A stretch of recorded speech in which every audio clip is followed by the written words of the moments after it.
Hola amigos, ¿qué tal? Bienvenidos al canal. Hoy tenemos una entrevista con un invitado muy especial que es Tony Piñá. Él es mallorquín, es chef de cocina y su apellido es uno de los 15 apellidos chuetas de ese tema que venimos hablando a lo largo de nuestro programa. Así que vamos a comenzar la entrevista y yo sé que él tiene cosas muy importantes para contar. Hola Tony, ¿qué tal? ¿Cómo estás? Hola Alicia, un placer hablar contigo. Para Ah, mí será una tarde o una mañana, depende quién lo vea, por supuesto, en qué lugar del mundo. Será para mí una clase de aprendizaje. No, muy bien. yo te voy a aportar mis particularidades de vivencia como chueta, pero por supuesto que tus preguntas tienen doble intención. Sí, lógico. No te vas a ir si no dejas una receta de cocina, eso seguro. No, eso ya tengo el librito aquí para poder escribirlo. Anotar. Anotar todas las recetas. Bueno, entonces vamos a comenzar por el principio. Tú naciste en Mallorca. ¿Naciste en el CAL o fuera del CAL? Bueno, yo ya nací fuera del calle. En mi época, después de la finalización de la Guerra Civil Española, que terminó en Ujú, el 39, se mantenían gente en el CAI, descendientes de chuetas, obviamente, pero ya desde cerca de 2 siglos antes, prácticamente la gente ya, cuando hubo las últimas cremadizas, cuando se quemó a Rafael Valls ujú, y a la Taronjí y a unas cuantos más, que fueron los últimos autos de fe, diríamos, graves. Los chuetas empezaron a expandirse por alrededor de la isla, donde podíamos encontrar un puerto y en un momento determinado poder largarse a Livorno o o a Salónica o al norte de África. Así estaban a la expectativa. Aquellos que eran criptojudíos, por supuesto. Los que sí, quedaron habían ya aceptado la cristiandad como religión suya practicante, forzada a la vez, pues evidentemente se quedaron en la ciudad, en Palma, y poco a poco fueron apagándose aquellos rituales que habían heredado de padres a hijos. En el caso mío, por ejemplo, que a tu pregunta, evidentemente mis antepasados, los Forteza y los Piña, o los Piña, los Forteza, se vinieron a Sóller en este grupo que empezaron a marcharse después de las quemaduras, bueno, las quemaduras, después de últimos autos de fe, en ujú, donde pues se quemó precisamente a Rafael Valls, que es descendiente parejo a mi esposa, ujú. Iscabat Valls. Tu esposa también es de Chueta, ascendencia chueta, chueta, sí, sí. chueta. Y dime una cosa, en tu casa eran católicos, no había nada de judaísmo. Totalmente. Más católicos que los católicos. Sí, eso era Tengo lo que... recuerdos la gente dice, no entendemos tu postura. ¿Cómo has dejado el cristianismo? Evidentemente el cristianismo yo nunca lo abracé, porque desde pequeño ya huía de la iglesia y de todos sus personajes. Ujú, Precisamente el motivo era porque uno de los profesores era cura, y siempre me preguntaba cuando llegaba el lunes al colegio, a ver, ¿qué cura estaba diciendo la misa ayer domingo? ¿Con qué capucha iba vestido? ¿A qué hora fuiste? A ver, pues si a ver, le soltaba una mentira, y evidentemente nos castigaba, o nos avisaba a sus padres de que no habían ido a misa. Esto ujú. y esto era típico a los chuetas. Solamente eso los preguntaba a los chuetas. Y esto a mí me causó un trastorno pues bastante fuerte, porque siempre cada lunes tener que explicar a mis amigos si había ido a misa, y si había confesado, y si había comulgado, y si había todo hecho todos los protocolos del cristianismo, pues empecé a florecer en mi interior un odio que bueno, que fue yo creo que para estudio psicológico, porque la verdad, en aquella época no había psicólogos, pero yo creo que a más de un chueta necesitó en aquellos tiempos un psicólogo para poder sobrevivir de esta angustia.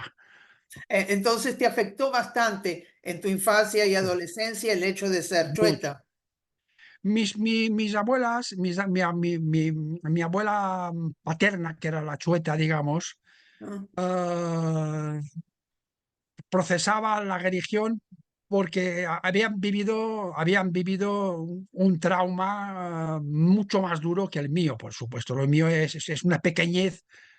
Incluso cada miércoles se acercaba el rector del Valle de Soller, donde estoy viviendo yo ahora, ujú, a cobrar el canon que solían dar un dinero extra para aportaciones, como si fuese una acá pero obligatoria. No sé si me ajá, explico. sí, sí. Entonces, invitaban al párroco y le daban el sobre de este 20%, 10%, 5% de lo que sacaba de las tiendas que tenía mi abuela, ultramarinos, lechería y otros productos, chocolatería.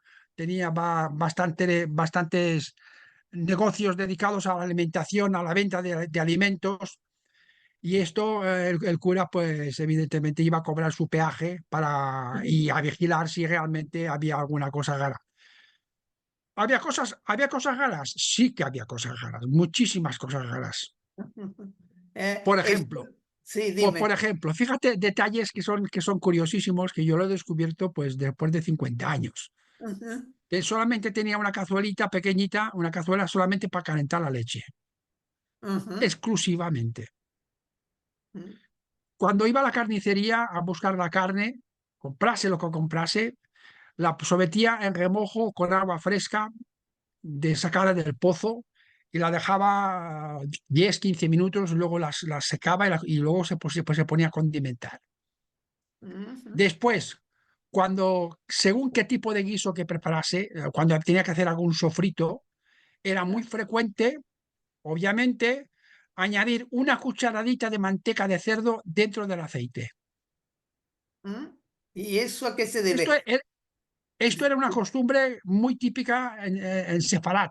En Sefarad, en muchas comunidades de Sefarad, en Toledo, en León, en Extremadura, de mezclar una cucharada de manteca con aceite de oliva, para que si hubiese alguna criada, alguna sirvienta contratada cristiana, pudiese delatar al cura o al responsable de la Inquisición en aquella época, de que esta familia utilizaba manteca de cerdo y había abolecido, por supuesto, la ley de Moshe. Era una costumbre. Luego, una cosa que me quedó sorprendido fue cuando se murió una tía mía que vivía con mi abuela, bueno, una tía de mi padre. Pues aquel día fue para mí, pues, bueno, triste, porque vi a toda la familia triste, obviamente, cosa de cristianos, en lugar de Ah, estar contentos. Tenían todos los cuadros colgados a la pared y espejos tapados con lienzos. típico judío. Increíble, increíble. Costumbres ancestrales, y ella seguía practicando el cristianismo porque la habían forzado de sus padres y sus abuelos. Ujú. Y entonces estos detalles te demuestran de que ciertas costumbres o ciertos hábitos, ni el cura, ni el papa, ni las normas religiosas pudieron con el hábito ancestral de a los judíos mallorquines, que hace 2000 años que estamos en presencia en esta isla o en estas islas. Una pregunta, ¿en qué época, en qué año era eso? ¿Ya era siglo XX? Sí. ¿Tú habías En nacido? el caso, mi abuela murió en el 76, de nuestra era, por supuesto. 76 de siglo XX, sí. Y yo no conocí a mi abuelo. A mi abuelo no lo conocí porque yo cuando nací falleció en el 40. Ajá. Por tanto, 10 años después nací yo y por tanto es posguerra española. Ajá. Aún había estos detalles que yo te acabo de comentar. Es decir, Entonces, todavía en pleno hace siglo XX exactamente, se seguían las costumbres y se seguía la misma, la misma, los padres, los curas seguían pidiendo exactamente lo mismo. Es decir, exactamente, exactamente. Lo que pasa que después vino la democracia, la muerte de Franco, la democracia se liberó, yo creo que nos liberó a todos, no solamente se terminó la guerra, sino que nos liberó, se murió Franco, vino la democracia y todo el mundo pudo decir lo que quería decir y sentir lo que quería sentir y hacer lo que le diera la gana. De allí que la sinagoga actual que tenemos en Mallorca la sí. fundaron unos ingleses, obviamente, que venían a pasar las vacaciones en Mallorca, compraron terreno, edificaron, bueno, habilitaron el cementerio judío, montaron la sinagoga que tiene 25, 30 años y no tiene más. Y es porque, evidentemente, desde hasta Franco, el tema judío, ya no chueta, el tema judío era tabú. Ujú. Los judíos españoles estaban afincados en el norte de África, en Tetuán, en Melilla, Sí. en todo lo que es la zona del Magreb.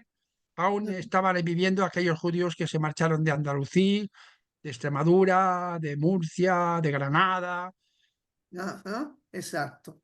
Y dime una cosa, ¿tú siempre quisiste ser chef de cocina? ¿Siempre te gustó de cocinar? ¿Siempre tuviste esa Sí, inclinación? bueno, personalmente tenía un oficio que era el arte me ha gustado, el pintar, el dibujar, el hacer esculturas. Yo soy el mayor de 6 hermanos. El poder adquisitivo de mi madre o de mi padre no era suficientemente alto como para poder pagarme unos estudios de arte en Barcelona o en Madrid, porque no alcanzaba. Entonces me dijo, tienes que estudiar algo, pero un oficio que yo pueda, que podamos desarrollar aquí y que yo no me cueste mucho dinero. Y al final mi abuelo, no judío y no chueta, materno, que por cierto hay una historia para hacer un guión de película, y es que mi abuelo se peleó con mi madre porque se casó con un chueta. Ah, ah, Y entonces tuvieron que pactar con el cura del pueblo que se casara a las 6 de la mañana, a escondidas, para que el pueblo no se enterase. ah, Porque ah, ha habido bastante lío a nivel de población. ujú, Mi abuelo materno no quiso ir a la boda y se peleó con mi madre y estuvo 2 años hasta que yo nací. Y para ver su nieto se consolidó de nuevo otra vez la amistad entre padre e hija o hija y padre. Hay ujú, una historia increíble. De hecho, la abuela materna lo pasó la pobre pues muy muy mal. mal porque afectaba mucho era su hija y era su nieto. Ujú, Y curiosamente, con las experiencias que yo tuve con el cura y con los insultos, algunos insultos que me soltaron a lo largo de mi infancia en el colegio, de, que se decía en lengua catalana, xueta, xuetó, cam, estort, esculrador. Lo voy a traducir en castellano. ajá, No concuerda fonéticamente, pero el significado es xueta, xueta, xueta, xuató, piernas torcidas y culo redondo. ah, Era ah, un insulto, era un insulto típico entre los chicos y los niños. Y entonces yo siempre iba a mi padre y le decía, me están insultando. Y mi padre decía, Chueta, no hagas caso, no hagas caso, olvídalo, tranquilo. Yo ya tenía que aguantar el cura con la con la qué, vigilancia severa que tenía, saber si había habido a misa. Al abuelo que se peleó con mi madre y que estuvo casi 2 años sin salvarse, es el que me dio más confianza, es el que me abrió más, el que me ayudó más. Y le pregunté, abuelo, me están diciendo chueta, chuetó, y me están diciendo, ¿qué significa esto? Yo tenía 12 años. mm, Digo, me dice, no lo digas a tu padre y a tu madre, pero yo te voy a dar un libro y lo vas a leer. Posiblemente no entiendas nada, pero sabrás algo, algo vas a saber. Me dio a leer nada más y nada menos que el proceso de Nuremberg. ah, Imagínate, el proceso de Nuremberg, un chico de 12 años que no tenía ni zorra idea de lo que era un juez o una colectividad militar internacional juzgando a unas personas evidentemente causantes del holocausto judío. sí. Y yo entendí, digo, ¿qué significa que chueta? ¿Es que tenemos algo que ver con los judíos? Y me dice, sí. Y fue el primero que me dio a conocer mis raíces o mis ancestros de judío que portaba mis venas o mis arterias, por supuesto, desde que yo tengo desde que nací del vientre de mi madre. ¿No? Por tanto, es para ser un guión de película, porque es increíble. Sí.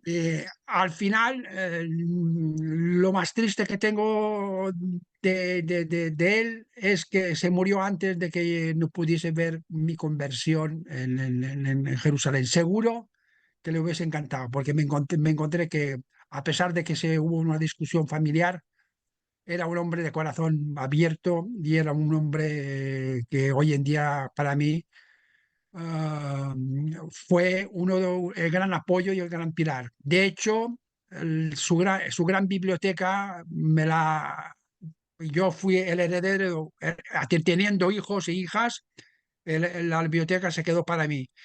Y a mí me encantó este detalle que tuvo conmigo porque lo querí mucho, lo quería mucho y la verdad, cuando yo le preguntaba temas de judaísmo, en sus pobres conocimientos, siempre, nunca hubo un rechazo y siempre me escuchaba y me ayudaba y me daba a entender lo que pasó en la Segunda Guerra Mundial, el pájaro este de Hitler, que lo que hizo al mundo entero, y en fin, una persona encantadora, por no ser judío y por no ser sueta. Es muy interesante. ¿Cómo te apoyó? Y la cocina, ¿de dónde la sacaste? ¿De él? Él era... Sí, la cocina la saqué evidentemente. Mi padre era cocinero Ah, ah, y mi bisabuelo, pero, perdón, mi ajá, tatarabuelo, el abuelo de mi padre, también fue cocinero forzoso. mm, ¿Y esto por qué fue forzoso? Porque en la época de mi tatarabuelo ya aceptaron los chuetas poder hacer el servicio militar, mm, pero no podían coger armas. ajá, Y entonces los primeros chuetas que en España y evidentemente en Mallorca se alistaron obligatoriamente a realizar el servicio militar, no les tenían permiso para poder coger armas. Consecuentemente, los servicios de limpieza, cocina y otros menesteres se los adjudicaron a los chuetas. Y mi tatarabuelo fue, fue cocinero en Menorca, en Mahón. ah, Y a raíz de esta relación que me contaba mi padre, que su abuelo había sido cocinero y que él era cocinero y que vas a tener las mismas sensaciones cuando tú coges un lienzo y pintas o cuando tú coges un trozo de madera y haces una escultura, porque mezclando los alimentos, evidentemente estás creando. Y en lugar de crear un elemento visual, vas creando sensaciones gustativas, visuales, y esto no deja de ser un arte. De hecho, la cocina es un arte. Y evidentemente fue una realidad lo que me comentaban y descubrí que cocinar también formaba parte de mi vocación Ujú, o la fui desarrollando a medida que iba practicando. Y de ujú, ahí pues cuando nació mi vocación de como cocinero. Y ujú. entonces fui alumno de la primera promoción de la Escuela de Hostelería de Palma de Mallorca y a partir de aquí pues desarrollé todos mis conocimientos culinarios que he adquirido a lo largo de los 60 años de existencia en el arte de la culinario. Qué interesante. Y dime una tu cosa, tú en algún momento, no sé, comentaste que habías dado clases de culinaria también. Claro, es que tengo la etapa, tengo hasta los 30 años, yo trabajé en la industria, dirigiendo restaurantes, trabajando en cocinas de hoteles y establecimientos hoteleros. Luego, a partir de los 30 años, me pidieron para poder dar clases al lado de mi maestro, porque ya se iba a jubilar y tenía que alguien que ocupar su sitio. Ujú, Entonces me pidieron, entonces tuve que preparar oposiciones, me puse a estudiar y entré en el grupo de profesores técnicos de formación profesional del Estado español. ujú, Pude escoger otra vez Mallorca, aprobé las oposiciones con el número uno mm, y pude solicitar la plaza de Palma de Mallorca, que había dos, y una de ellas me la quedé yo para mí. Y a mm, partir de aquí, pues empecé a enseñar cocina, lo que yo había aprendido. ujú. Pero mis intereses fueron más allá. A mí me gustaba mucho la historia y me encantaba la historia. Quería saber lo que comían los diferentes grupos étnicos que a lo largo de los siglos han invadido Mallorca, empezando por los fenicios, los árabes, los romanos, los judíos, evidentemente. Y estudiando, pues evidentemente iban trabajando con cocinas ancestrales para ponerlas al día y que la gente supiera lo que comía sus antepasados mallorquines o ibicencos o menorquines. Dime una cosa, ¿tú reciclaste comidas que eran tradicionales y las adaptaste para que sean comida kasher? Esto es lo que estoy haciendo, es lo que hice, lo que empecé una vez que abracé las leyes de Moshe, las normas, me encantaba el kashrut, me encanta el kashrut, me encantan las normas alimentarias judías. Considero que la cocina judía, para mi entender, es una cocina naturista 100%, en todos los sentidos. Dicen naturista, pero si hay carne, pero bueno, pero es una carne pues evidentemente dietéticamente perfecta. Eh, el animal no sufre cuando se sacrifica. Se dejan los animales que no tienen ninguna atención culinaria por ser carroñeros. Ajá, Hay una purificación en la convivencia con los alimentos y el hombre. Esto no lo encuentras en ningún sitio. No ujú. es como la cocina romana ni la cocina. Y quizá la que más tiene más coincidencia es en la cocina musulmana. Pero es que la cocina musulmana nace de la cocina judía. Ajá, exacto. Y dime una cosa, tú tienes un proyecto de un libro, ¿no? De cocina. Un libro extraordinario, que es para mí es extraordinario, que la gente está diciendo ya es hora. Digo, sí, ya sé que ya es hora, pero cuando salga a la luz, tiene que salir con todos los puntos y las comas que puedan encontrarse a lo largo de los siglos. No solamente la cocina mallorquina chueta, Ajá, sino lo que ha representado los chuetas en todo el Mediterráneo.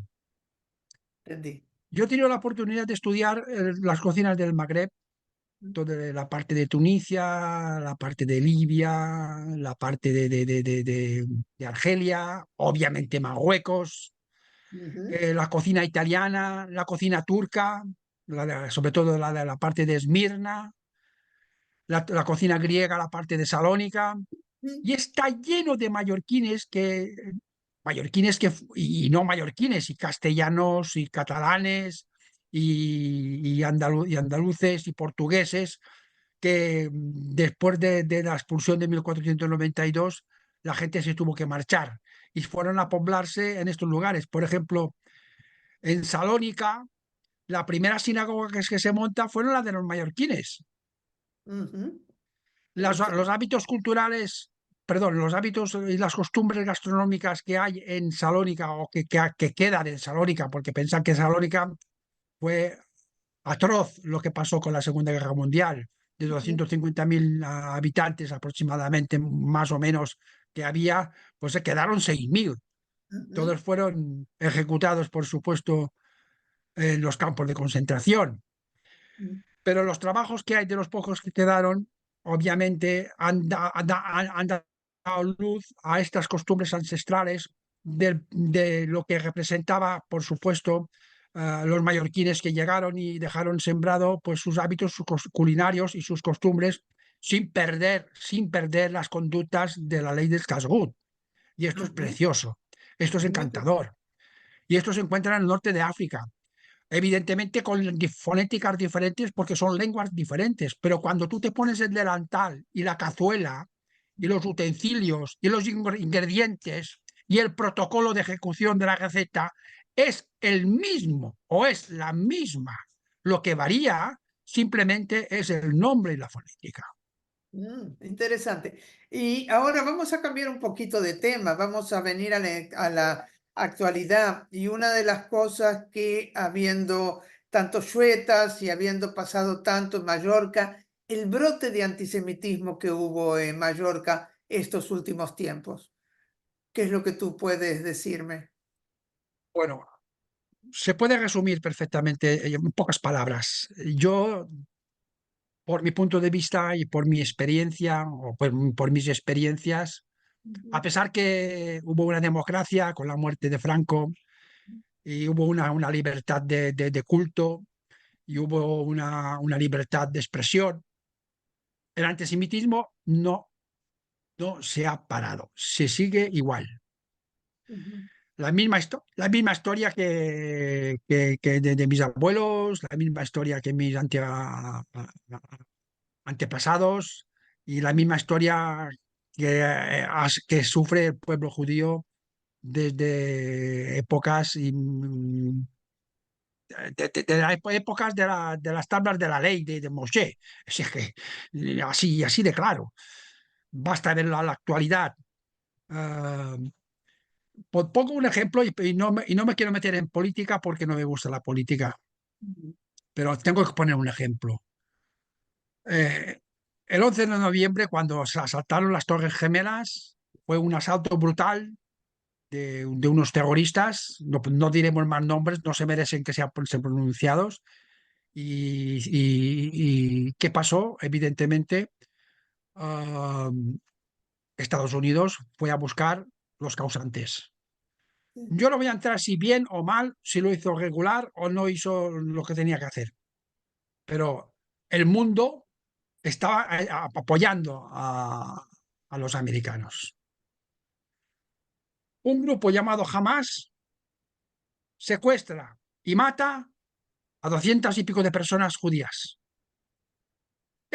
La gente lo ha olvidado en el mundo. Por todo el mundo hay nada más que pancartas pro-palestinas y en contra de Israel. Si esto para cualquier persona, por muy bajo ignorante que sea, no es una demostración de antisemitismo, que me lo expliquen, porque yo no lo entiendo. verdad. Es muy difícil, es muy, muy difícil de aceptarlo. Bueno, pues, Tony, yo podría seguir contigo hablando horas, así que lo que podemos hacer es una vez encontrarnos nosotros dos y conversar. Y ahí sí tú me das la receta. Pero ahora el tiempo, el tiempo del video tiene. Apremia. Sí, no podemos hacer todo lo que queremos, pero te agradezco muchísimo, muchísimo. Todo lo que has contado fue tan interesante, tan interesante. Ahora vamos a ver cómo lo ponemos, pero fantástico. Muchas, muchas gracias y me voy a conversar contigo en otro momento, ¿ok? Y a Será un todos. placer.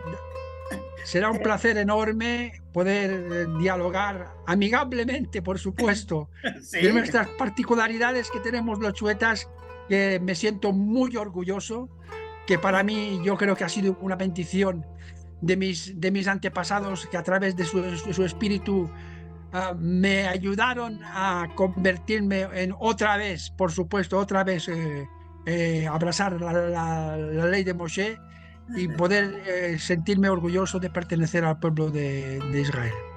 bueno, muchas gracias por la entrevista. Nos volvemos a encontrar y a las personas que siguen mi canal, espero que les haya interesado este tema, a mí muchísimo. Y nos encontramos en una próxima oportunidad. Bueno, muchas gracias. Muchas Puedes gracias, shalom a todos.